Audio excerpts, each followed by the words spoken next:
Writer Radio is a BKR Media production. All right. My confession or open admission about why this podcast has suddenly shifted and become a Bills thing is that I honestly don't believe Josh Allen's talked about enough. I don't think the appreciation is there. 44-42 loss to the Rams. But guess who had a great game again? My favorite thing about this, though, is watching the conversion from, oh my God, don't draft him, to, oh my God, he's a turnover machine. You can't correct accuracy. This guy's never going to get it. And we all saw it right from the start. Not all of it, but you saw the potential. You saw the likability. You saw the athleticism. You saw the willingness to go out there and put his body on the line right from the start. And then it just builds and builds and builds. And here we are. And what I love is, in one of the last couple episodes, I was talking about how it's important to me that we stop talking about Josh Allen as one of the better players in the league. Like, no. One of the coolest things we've ever seen. He's not even a person anymore. One of the coolest things we as sports fans have ever seen, and certainly the coolest thing we've seen here in Buffalo. You can debate it if you want. I'm going to bring Dominic Hasek into it. Go ahead. But my God, what are we seeing here? And then to see 3 passing touchdowns, 3 rushing touchdowns, put the team on his back, 300 whatever yards, 80 whatever yards rushing. The conversation's starting to change. I was listening to Bill Simmons' podcast last night after the game. He does it with Cousin Sal from the Jimmy Kimmel Show. This is the first time I've heard someone nationally start saying this sort of thing. Because when I look at Josh, I'm not comparing him to Mahomes or Jackson. I'm just saying this is the guy I want. You're not going to do better. You couldn't trade me anyone for him. And I know that I'm biased because I'm here, and that's the team I'm rooting for. But I'm also biased because I'm here, and so I've watched him, and so I know that I'm not going to do better than that. And you can make your case, and people always do, especially in football. You don't have the ring, it doesn't count, or whatever. I'm just talking about what I'm watching. Gym class, you're drafting. Who are you drafting? You don't know what game you're playing. You're just drafting an athlete. Who are you picking? And I'm picking that guy. I'll take him. I'll take that big monster who can run and throw and jump. That guy. I thought this was an interesting little tidbit from yesterday's Bill Simmons podcast. Like, hey, are you going to do Mahomes stuff? I can barely remember what it looks like. And then he had 2 of them on the final drive, but we just watched Josh Allen, the Superman cape on in the earlier game. And I didn't want to go there mentally because I know it's reactive but I was thinking like the way Josh Allen played versus the way I'm watching Mahomes play now, it just seems like Allen's better this season. I'm not saying he's better career. I'm not saying he's past him, but just this season, it seems like he's better. And then Mahomes did like 5 things. And it's like, no, I'm still here. Let me ask you this. You start a team. Is it Josh Allen or Mahomes? And I guess I'm asking, are Mahomes' best years behind him, right? Because that's a different way of asking it. And I'm not sure. I think maybe he has eclipsed him. You can't say he's a better player because Mahomes has all the hardware. But if you're starting a team, what are you doing? See, they're starting to talk about it, starting to think about it, starting to say, wait a minute, are we positive? Are we positive that we're going to keep referring to that guy as the best because of things he's accomplished over the past several years? Or if we're watching this game in the moment, is that the dude wearing number 17 that I would want on my team? So I like that it's being broached a little bit on a national scale. It's just, it's just a podcast. It's just Cousin Sal, Bill Simmons. But I like that we're getting there. And one of my favorite, I went back and found this because it's from a year ago. Ryan Russillo also does a podcast on the Ringer Sports Network, or Ringer, whatever they call it, just Ringer Network. And his podcast is awesome, by the way. Definitely worth checking out. But he does a thing every year where he takes NFL quarterbacks and compares them to NBA stars. And it's a fun little exercise, but I've had this one. This one is stuck in my head since I had to go find it today. It was last December. Stuck in my head that he made a comparison between Josh Allen and Luka Doncic. And the part that I love is, and you'll hear it. You'll hear it. All right, let's keep it rolling. Josh Allen is Luka Doncic. Huge white guy stuff. Rather visual. Physically, not much you can do with either of them. So when does it get interesting? Now, because if either were to win a title, there would be momentum. There would be a public push, whether it were fans or the media, to hand over the belt to a Luka or a Josh Allen. If Luka to win a title, the conversation is going to be that next morning, every show is asking, is Luka the best player in the world? And a lot of people would say yes. And that's just kind of what happens. It took me a while to give it from Durant to Giannis. I don't like that Jokic immediately got it from Giannis, but it just feels right. That's exactly what would happen with Luka. And you may think, well, wait, would that actually happen if Josh Allen were to win a Super Bowl this year? I think it would. I think it would come up. I think that conversation, there's one thing to pose the question as content. It's another thing to have people actually believe it. And if you go back to the beginning of last last year, there felt like there was a push to find somebody else, ABM, anybody but Mahomes. Whether it was Jimmy Johnson saying, hey, I'd rather have Herbert over Mahomes. And then there's like, maybe Allen actually is the better guy. And then Mahomes goes and takes care of business and wins a Super Bowl. So that's where I think there's a good connection. I love the part that this guy wins a championship. We're going to wake up the next day and there's going to be a serious conversation to be had about, hey, is that the best guy? Because there's this, you have to qualify for the conversation for whatever reason in this world of sports talk. If you don't have the ring, it doesn't count. You can't be as good. Look at the rings. His team lost to his team. It's always presented as he lost to him. But if you would like to poke a hole in the game that Josh Allen played when the Bills lost with 13 seconds left, poke a hole in that game, it's one of the coolest things I've ever seen. You're not allowed to say, or you're not allowed, you can say whatever you want, but Josh Allen outplayed Patrick Mahomes that day. Josh Allen was a better player that day. And that's a few years ago now. He was better that day. I think he's been better since. He does not have the team result that Mahomes has. But people are starting to notice and think about the fact that this is it's kind of cliche, but like a one-of-one athlete playing the quarterback position, and he plays it right here in our town. And I love that the mindset is starting to head in that direction. The conversation is starting to go there, and especially if you just watch just the last three. I mean, the season has been great, but what he did to end that game against the Chiefs, what he did last week against the Niners in the snow, and then this ridiculous performance he puts on in a loss. But all three of those games are nationally televised, kind of all eyes on the Bills. And he's been putting on a show, and I love it. Hold up. All right, so 3 losses for the Bills. Nate, how are we feeling? I don't know. I mean, the Bills are obviously a really good team, probably the best in the AFC. It's just the Chiefs have a better record right now. Right now, the position that the Bills are in because of that loss now is kind of bad.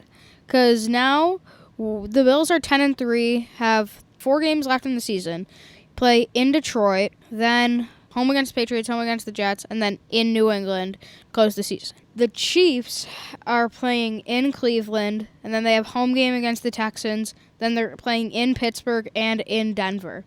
And I think 2 or 3 of those games could be won by the opposite team. All right, so you're making it sound not that bad, right? Yeah. I mean, knowing that the position is you need the Chiefs to lose twice, you need the Bills to win out. That would be ideal. Bills win all 4, Chiefs lose 2 of their 4. Mm-hmm. Bills then are equal to them, which puts them ahead because of the tiebreaker. So I'm not afraid of that. That sounds okay, the way that you just laid it out. Yeah. Jameis Winston could always have something up his sleeve. Right. I don't hate the way Cleveland's been playing. Mm-hmm. They're exciting. They're fun. Yeah. They're not great, but they're fun. Right. Denver's been much better than expected. Right. Houston can win that game. And who is the other one? They're playing Pittsburgh. And the Steelers they're 10-3 also. Yeah. So I don't know, man. Like that, you're trying to tell me a bad thing, but I think you just told me a good thing. That sounds better to me. They have a harder schedule. For the last 4 games for them are a harder schedule than we have. But this week stinks. Yeah. But if you get through this week, if the Bills can beat Detroit, we have 3 wins. We get the 1 seed almost. You should have those 3 wins in the bank. You should. Yeah. If you've got something to play for, you should have those 3 in the bank against the AFC East teams. So, and again, anything can happen. I don't think the better team wins every game. But the Bills are going to be the better team in all 3 of those games. They might not be the better team against Detroit. Certainly winnable. But those are 2 of the elite teams in the NFL right now. The other 3, those are games you should win. And if the Bills need them, I think they will win. So now you're relying on the Steelers to keep up what they've done. And honestly, watching them yesterday, Russell Wilson looked like Russ from 4 years ago, which is good. That's the good version. Long term, I'm not rooting for Pittsburgh, but in the regular season here, I'm looking for them to knock off the Chiefs. So I don't think that's impossible. And the Chiefs once again got by, skin of their teeth again yesterday. Right. Doink it through to win, or they would have lost to the Chargers, which would have been very helpful. I could put that loss, the Bills' loss yesterday, away completely if they had kept pace with the Chiefs. They just didn't. All right, so what are some of your observations from the game? That's the people are here to hear, Nate. They want to hear you and your thoughts on what happened yesterday. Yesterday was a really cool game and a really close game. In the third quarter, it didn't seem like the Bills were going to be able to do anything about it when it got 31-14 or something like that. Their defense hadn't been able to make a stop all day. The only drive they had scored a touchdown or field goal was their last drive of the half where they were just running the ball. But Puka Nacua had 12 receptions for 162 yards, and a touchdown. Not just receptions either. We're talking about impressive catches. Like all the stuff that if you took the highlights of his rookie year and combined them into a game, it would look a lot like yesterday. Right. He was awesome. Yeah. As much has been made about, I assume, I didn't listen to a lot because I didn't want to. I didn't want to have my opinions clouded by other people's opinions on the radio and on the internet and stuff.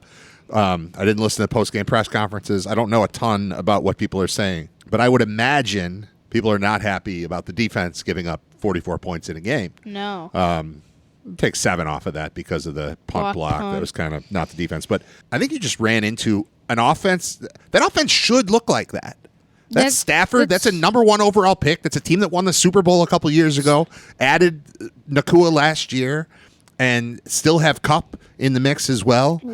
That is That's what they thought they would be. That's who they thought they would be, and they finally put it together. The Bills have a target. The Bills, the way that we used to feel about Patriots games, the way that we still feel about Chiefs games, the league feels about Bills games. The way that you're feeling right now about the Detroit game coming up. Like, whoa, better bring your best effort. That's how teams view things. If we can beat Buffalo, we can beat anybody. And they put it together yesterday, and they had a great scheme to beat a primarily zone defense out of the Bills. And they had a guy who's a borderline Hall of Fame quarterback, first overall pick back in the day, and 2 stud receivers who made stud receiver type of plays all day long. And they still won by 2. The Bills defense didn't stop anybody. And they gave up a punt block for a touchdown, and you still lost by 2. The Bills couldn't run the football. They still lost by 2. I'm still overall encouraged, and I don't need them at their best on December 9th or whatever it was. I need them on their best in February and the games leading up to February, because it's not about the best regular season record, although having the best regular season record in the AFC could help you get to the ultimate goal. But when all is said and done, I feel okay about that game because what I think I saw is, like, you were excited to watch Puka Nacua play. Yeah, that was cool. And then he put on a show for you. And Stafford put on a show for you.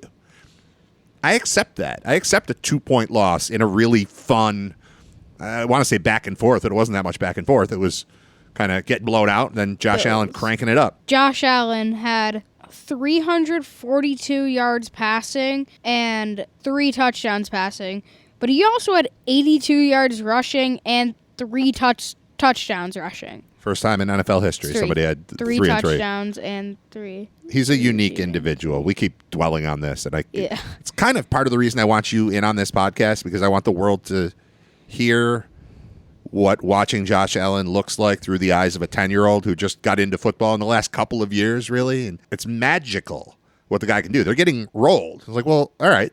Who texted me? Somebody texted me that, my buddy Ben, when it was 1st and 30, he told his son, well, this is what Josh does. This is great. This is where the magic happens. Right. And we know that. And it's not going to come through every single time, but it comes through most of the time.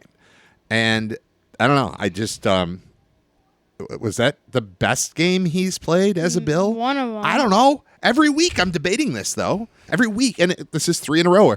Well, that's the one that won him MVP. I think the MVP chances have gone up 3 consecutive weeks, in part because these games have been nationally televised. All eyes on the Bills. And when the eyes are on the Bills, they're on Josh.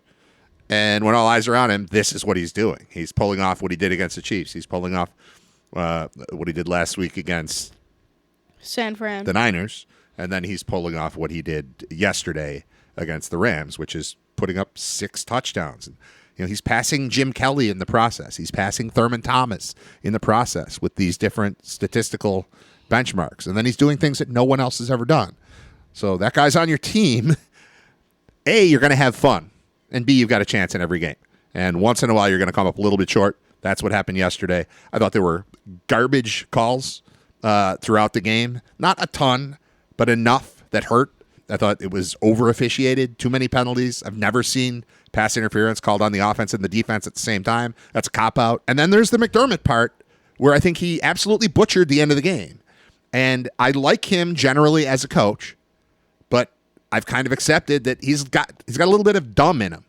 And every now and then it shows its head, and sometimes when it shows its head, it costs them. But the way that the clock was managed at the end of that game cost the Bills the opportunity for a chance to win.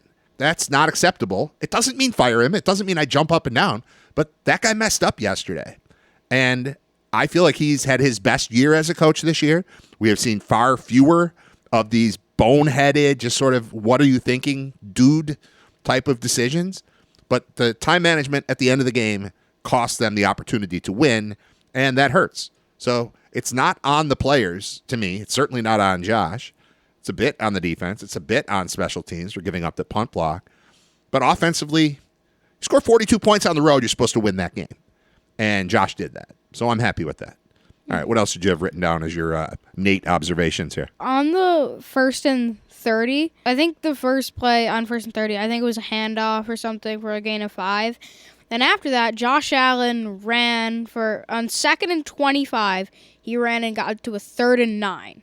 And then right after that, he threw a 51-yard touchdown to Khalil Shakir, and that might have been the fastest I've ever seen Khalil Shakir run. It just looked really fast compared to his other receptions when he goes far. The thing that stood out to me about Shakir is how similar his game is to Nacua.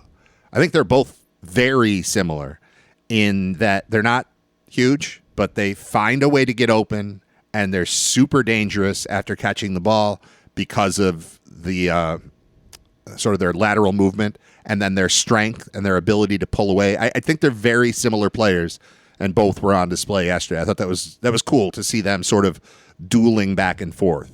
As much as we want to talk about drafting Keon Coleman to be the number one, what does number one really even mean on this Bills team? It's whoever's open for Josh Allen. And right. Shakir finds himself open a lot, catches just about everything thrown his way, and has been spectacular after the catch throughout his couple of years here with the Bills, and that continued yesterday. That was one of my favorite Shakir plays of all time, but most of his touchdowns tend to be simultaneously spectacular and workmanlike in that it's not he blew by everyone and a Tyreek Hill speed type of touchdown. It's, no, I got it, and I'm smart with how I'm cutting with the ball, and I'm pulling away from people, and I'm fighting through tackles, and I'm spinning around. He's just a very fun player to watch. You wouldn't know this because you're 10 years old. Once you win the Super Bowl, all of your players become stars, and the whole world knows who they are. Right. You know, we talk about guys on the Chiefs. You know about guys like Mecole Hardman, right? He's only because he scored the game-winning touchdown in the Super Bowl last year. But every team, once you win, all of a sudden, Deion Dawkins goes from being a guy that mom loves and that people in Buffalo know and like for his charity stuff, and he's a goofball, to Jason Kelce. Right. Where everyone knows him and he gets to talking, his face, he can be in a TV commercial once you win a Super Bowl. That has to happen first. But your whole 53-man roster gets elevated in stature around the league once you win. And I think Shakir is one of those guys that when the Bills win a Super Bowl or just make a deep run in the playoffs, people are going to take notice, and he's going to become a little bit more of a star in the league. Not that I need him to be a star. I need him to just be the guy he is for the Bills. But I think that's something that you're going to observe as this team, I'll just say wins the Super Bowl this year. You're going to observe these guys becoming stars, and Shakir is certainly, he's a stud, man, an absolute stud, and a big deal for this passing game. You got anything else written down in your stuff? No, but... Sounds like you're just winging it now. You got something else you want to say? All right, do it. What did you think of the Shakir play at the first play of the fourth quarter? He caught it down to the 1-yard line. He got, hit as he caught it by the sideline and put him in a good position for a touchdown. First thing I thought was I wanted those fantasy points for the Josh touchdown pass. Yeah. Then I thought, as long as Josh runs it in, this will be fine, and I'll get those fantasy points, and I'll get the ones for the catch and the yardage on the Shakir play. Right. That's as much as I thought about it. What was I supposed to think? What did you think of it? I thought I didn't even know where the ball was when the play was actually happening at first. It kind of looked like it was an interception because the way it was probably a corner, or maybe it was a safety, whatever it was. This is where you say the DB. DB, yeah. Or the defender. And you get away with it. You don't have to know. Yeah, the DB. I call football games on the radio. I know how to do this. Yeah. Say what you know. Don't make anything up. Say the things you know. The way the DB dove right where the ball was before I lost track of it, it looked like it was a pick. But then Shakir ended up with the catch and got it down to the 1. It was just a really cool catch. You like that better than the touchdown? No, Probably not. Because of the points? Well, I don't know. Maybe. All right. We done, Nate? Yeah. All right. We'll talk to you soon. Thanks, buddy. Bye.